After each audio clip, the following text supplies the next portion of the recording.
Welcome to லக்ஸா சமையல். Hi friends, நம்ம இன்னைக்கு மஷ்ரூம் கிரேவி எப்படி பண்ணுறதுன்னு பார்க்கலாம். அதுக்கு நான் ஒரு பேக்கெட் மஷ்ரூம் எடுத்திருக்கேன். இப்போ நம்ம அதை கட் பண்ணி எடுத்துக்கலாம்.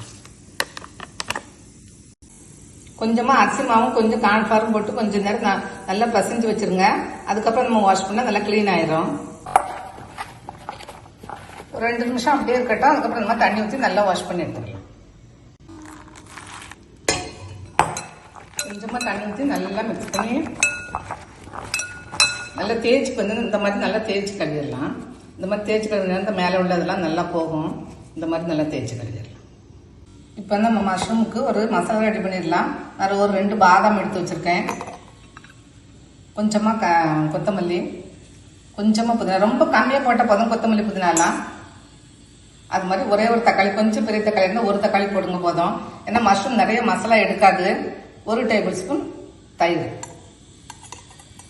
வெளுத்து சேர்த்து நம்ம நல்லா அரைச்சிடலாம். 2 சின்ன வெங்காயத்தை பொடியாக கட் பண்ணி எடுத்துக்கலாம். இப்போ நம்ம கடையில் கொஞ்சமாக எண்ணெய் ஊற்றிக்கலாம். நிறைய ஊற்றணும் இல்லை, உங்களுக்கு எவ்வளோ ஊற்றணுமோ அவ்வளோ ஊற்றிக்கோங்க. என்ன எண்ணெய் ஊற்றினா பார்க்குறக்கு அழகாக இருக்குது, அது ஒன்று தான். மற்றபடி ஒன்றும் டேஸ்ட்டில் ஒன்றும் டிஃப்ரென்ஸ் இருக்காது. எண்ணெய் காஞ்சதும் 2 பட்டை, 3 ஏலக்காய், ஒரு 4 கிராம்பு, கொஞ்சமாக சோம்பு எல்லாம் போட்டுக்கலாம். அது பொரியும் போதே கொஞ்சமாக இஞ்சி பூண்டு, ஒரு டீஸ்பூன் இஞ்சி பூண்டு சேர்த்துக்கலாம்.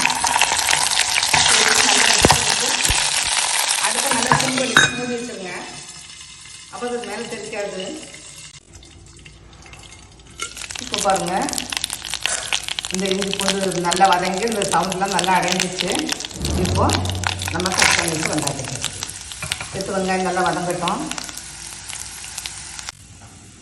வெங்காயம் வதங்குறதுக்குள்ள நம்ம வாஷ் பண்ணி வச்சுருக்க காளானை கட் பண்ணிடலாம். உங்களுக்கு எந்த ஷேப்பில் வெட்டினா நல்லா இருக்குமோ, அந்த ஷேப் பிடிக்குமோ அந்த இதில் கட் பண்ணிக்கோங்க. நான் கொஞ்சம் பெருசாக தான் போடுவேன். பாருங்க, வெங்காயம் இந்த அளவுக்கு நல்லா வதங்கிடுச்சு. இப்போ நம்ம அரைச்சி வச்சு பேசிடுவோம். சேர்த்து அதுவும் நல்லா வதங்கட்டும்.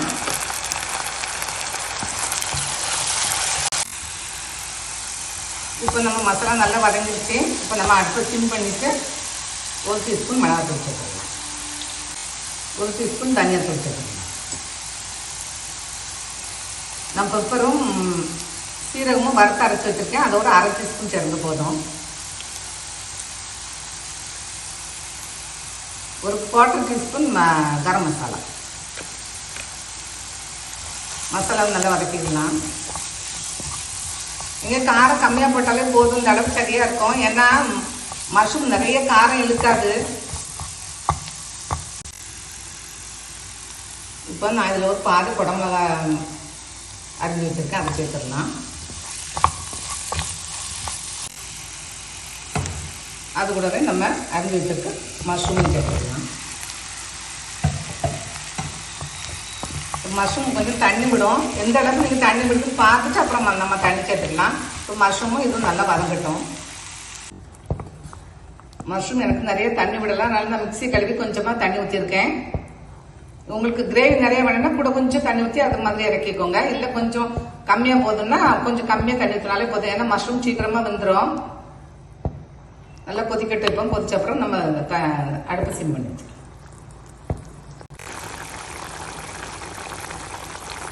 உப்பெல்லாம் இந்த ஸ்டேஜில் பார்த்துக்கோங்க. நல்லா கொதிச்சிருச்சு. இப்போ நம்ம மூடி வச்சுட்டு அடுப்பு கொஞ்சம் கம்மி பண்ணலாம்.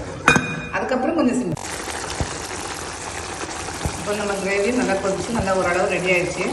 பாருங்க, இப்போ நம்ம சிம் பண்ணி ஒரு 3 நிமிஷம் வைக்கலாம் போதும். உங்களுக்கு கிரேவி இன்னும் அதிகமாக ரொம்ப கம்மியாக வேணும்னா கூட ஒரு 5 நிமிஷம் வச்சுக்கோங்க. நல்லா கிரேவி நல்லா ட்ரை ஆயிரும். அதுவும் நல்லா தான் இருக்கும்.